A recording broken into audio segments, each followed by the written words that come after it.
Good afternoon student. आज हम class 7th का चैप्टर विप्लव गायन पढ़ेंगे, जिसके कवि हैं बाल कृष्ण शर्मा नवे। अब देखिए, ये जो कवि हैं बाल कृष्ण शर्मा, ये अपनी कविता में नई प्रगतिशील विचारधारा के कारण जाने जाते थे। ये प्रगतिशील लेखन के अग्रणी कवि रहे हैं और स्वच्छंदतावादी काव्य तथा राष्ट्र प्रेम एवं विद्रोह के स्वर को प्रमुखता से सदा अपनी कविता में दर्शाते रहे हैं। अब ये जो हमारी कविता है विप्लव गायन, इसके दो भाव हैं।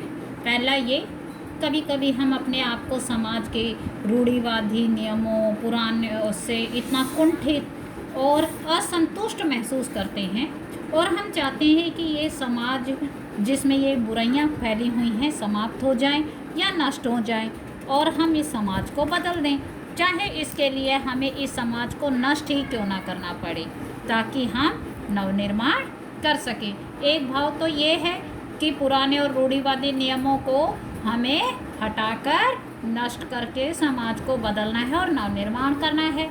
दूसरा, जब कवि ने यह कविता लिखी तब भारत गुलाम था। कवि इस कविता द्वारा भारत को अंग्रेजी शासन की बुराई से मुक्त करना चाहता था। तो इस कविता के दो भाव हैं। अब देखिए ये कविता। कभी कुछ ऐसी तान सुनाओ जिससे उथल पुथल मच जाए, एक हिलोर इधर से आए एक हिलोर उधर से आए। इसमें कवि क्या कह रहा है? इसमें कवि कहना चाहता है कि हे कवि, वो क्या कहता है, हमें ऐसी एक तान सुनाओ, ऐसे एक गीत सुनाओ जिससे क्या हो जाए, लोगों में उथल पुथल मच जाए, एक लहर यहाँ से आए एक लहर उधर से आए। यानी हमें एक उत्साहवर्धक गीत को सुनकर लोगों में ऐसा उत्साह बढ़ जाए और लोगों के मन में चारों तरफ से क्रांति की आवाज़ आए, उनके अंदर विद्रोह की भावना जाग जाए। हमें ऐसे कुछ तान सुनाओ। अब सावधान, मेरी वीणा में चिंगारियां आन बैठी हैं, टूटी हैं मिजराबे उंगलियां दोनों मेरी ऐठी हैं। अब वो क्या कहता है, भाई हमें ऐसी तान सुनाओ, अपने अंदर बैठे कवि से कह रहा है।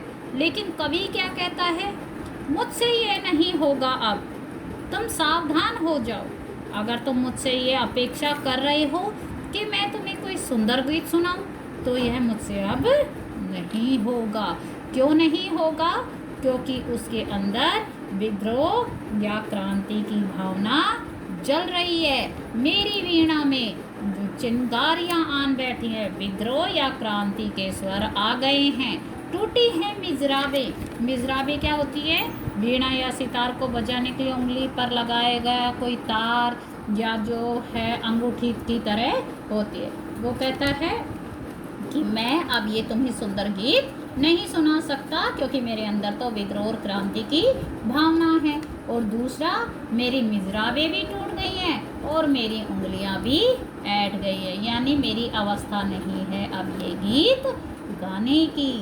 अब आगे देखिए, कंठ रुका है महानाश का, मारक गीत रुद्र होता है, आग लगेगी क्षण में हत्तल में अब शुद्ध युद्ध होता है। अब वो अपने अंतर्मन से क्या कहता है, मेरे ओजपूर्ण गीत विद्रोह या क्रांति के गीत मेरे अंदर ही हैं। कंठ रुका है महानाश का, यानी मेरे गले के अंदर ही है। जो पूर्ण विनाश का गीत है वो अभी मेरे अंदर ही है, अभी मैंने उसे बाहर नहीं निकाला है। मारक गीत रुद्र होता है, विनाश का जो गीत है वो मेरे अंदर ही जल रहा है। अगर वो बाहर निकल गया तो आग लगेगी क्षण में, हत्तल में अब शुद्ध युद्ध होता है। उस तान से सुनकर ही जो है सब कुछ जल जाएगा, इसीलिए अभी वो गीत सिर्फ मेरे अंदर ही है। झारोड़ झंकार दग्ध है इस ज्वलंत गायन के स्वर से, रुद्र गीत ही की क्रुद्र तान है निकली मेरे अंतर्तन से। अंतर्मन से वो क्या कहता है, उसमें जो मेरे अंतर्मन में जो विद्रोह और क्रांति का गीत उत्पन्न हुआ है वो तो मैंने अभी किसी को सुनाया नहीं है, वो तो मेरे अंदर ही जल रहा है। और उसका जो तेज है उससे चारों तरफ जो झाड़ झंकार यानी समाज में फैली कुरीतियाँ और बुराइयाँ हैं वो जल रही हैं। ये गीत तो अभी अंदर ही रुका हुआ है। उस गीत की तो केवल मैंने तान ही निकाली है, और उस तान को सुनकर ही ये सब झाड़ झंकार यानी कुरीतियाँ और बुराइयाँ सब जल रहे हैं। अगर वो बाहर निकल गया तो क्या होगा, वो तो अभी मेरे अंतर मन में ही है। कण कण में है व्याप्त वही स्वर, रोम रोम गाता है वह ध्वनि, वही तान गाती रहती है कालकूट पुणी की चिंतामणि। वो अपने अंतर मन में क्या कहता है, उसमें मेरे अंतर मन में जो क्रांति का गीत उत्पन्न हुआ है, जो मैंने अभी नहीं सुनाया है, बल्कि उसकी मैंने सिर्फ क्रोध रूपी तान ही सुनाई है, और उसका इतना प्रभाव हुआ है कि चारों तरफ से वही स्वर आवाज उत्पन्न हो रहा है। रोम रोम कण कण में वो आवाज जो है फैल गई है, वही तान गा रही है कालकूट फणी की चिंतामणि। जो है कालकूट यानी जहर, फणी जो सांप का मुकुट धारण करता है। कहता है जो भयानक विष को धारण करने वाला सांप है, उसके माथे पर जो सुंदर चिंतामणि सुशोभित हो रही है, उसी तक प्रकार उसके शरीर में भी कण कण में वो विद्रोह रूपी तान सुशोभित हो रही है। आगे देखिए, आज मैं देख आया हूँ जीवन के सब राज समझ आया हूँ, भ्रू विलास में महानाश के पोषक सूत्र परख आया हूँ।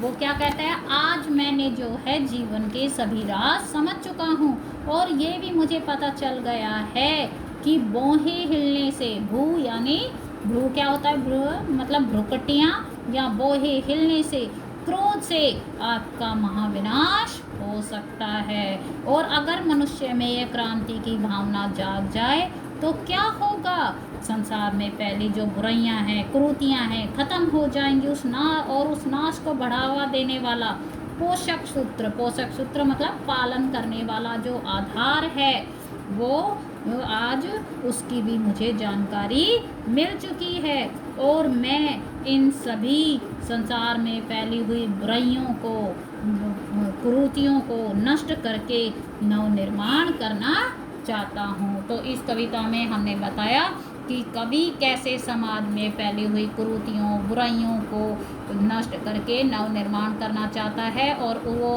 उसको क्या कहते हैं कि ऐसी तान सुनाओ जिससे कि चारों दिशाओं से क्रांति और विद्रोह के गीत उत्पन्न हो, स्वर उत्पन्न हो, लोगों में उत्साह आ जाए, और वो अपने देश की आज़ादी के लिए अपना सर्वस्व बलिदान करके अपना स्वतंत्रता हासिल कर सकें।